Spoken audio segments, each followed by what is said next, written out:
বক্তব্য রেখেছেন, ঠিক আছে, এটা ভালো। অপোজিশনকে টাইম দিলে আমি খুশি, আপনি এটা দিয়েছেন।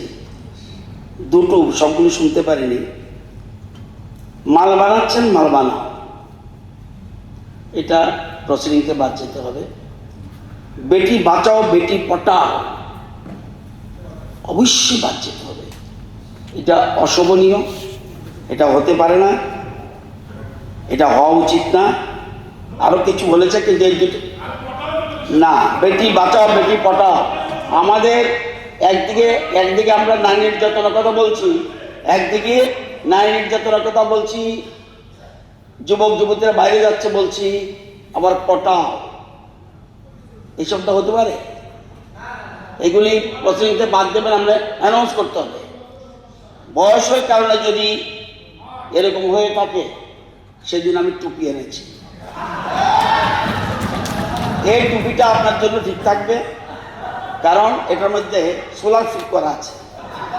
সুতরাং আমাদের রাজ্যের বিজ্ঞানীরা আবিষ্কার করেছে, তা আমি অনুরোধ করব, দীর্ঘ সময় দিয়েছে, খুব ভালো, কিন্তু কিছু বেলাইনে চলে গেছেন,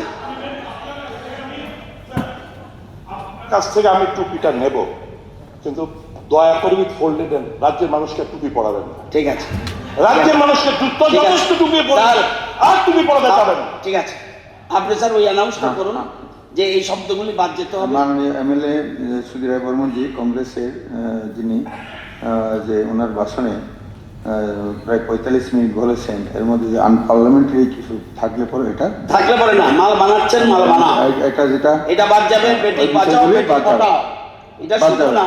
এই জন্য উনি বরঞ্চ যদি বলতো যে আমি সরি, আপনি বলুন কি বলেছেন। আমি মাল বানাচ্ছেন, মাল বানান, মালটা কেটে মানি বানাচ্ছেন, মানি বানান। কোনোটাই হবে না।